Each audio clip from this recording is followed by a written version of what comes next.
പ്രധാനമന്ത്രി നരേന്ദ്രമോദിയുടെ ജമ്മുകശ്മീർ സന്ദർശനം ആരംഭിച്ചു. സന്ദർശനത്തിന്റെ ഭാഗമായി കനത്ത സുരക്ഷാ സംവിധാനങ്ങളാണ് കശ്മീരിൽ ഏർപ്പെടുത്തിയിട്ടുള്ളത്. വിജയ്പൂരിൽ ബിജെപി റാലിയെ പ്രധാനമന്ത്രി അഭിസംബോധന ചെയ്യും. കെ പി അഭിലാഷ് ചേരുന്നു. അഭിലാഷ്, പ്രധാനമന്ത്രി എത്തിക്കഴിഞ്ഞു. രണ്ട് സുപ്രധാന പദ്ധതികളുണ്ട് സമർപ്പിക്കാൻ. എന്തൊക്കെയാണ് പുതിയ വിവരങ്ങൾ? ഗോപികൃഷ്ണൻ, വിവിധ പദ്ധതികളുടെ ശിലാസ്ഥാപനത്തിനും ഉദ്ഘാടനത്തിനും വേണ്ടിയാണ് പ്രധാനമന്ത്രി നരേന്ദ്രമോദി ജമ്മു കാശ്മീരിൽ എത്തിയിട്ടുള്ളത്. കനത്ത സുരക്ഷാ സംവിധാനങ്ങളാണ് ഒരുക്കിയിട്ടുള്ളത്. കശ്മീരിന്റെ പ്രത്യേകത നമുക്കറിയാം, ആക്രമണ സാധ്യത വളരെ കൂടുതലുള്ള പ്രദേശങ്ങൾ ആണ്.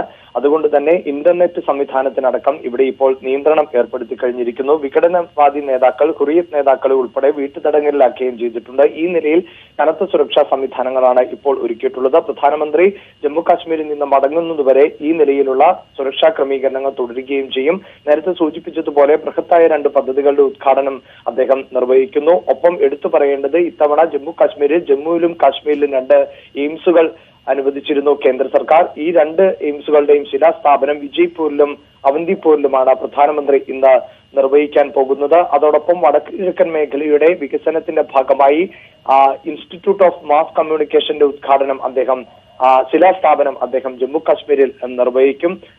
മറ്റൊന്ന്, ലഡാക്കിൽ പ്രവർത്തനം ആരംഭിക്കാൻ പോകുന്ന സർവകലാശാലയുടെ നിർമ്മാണ ഉദ്ഘാടനമാണ് അദ്ദേഹം നിർവഹിക്കുന്നത്.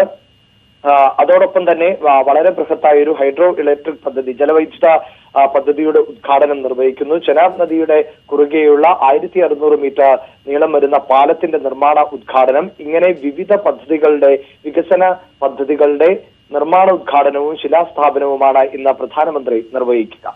ശരി അഭിലാഷ്.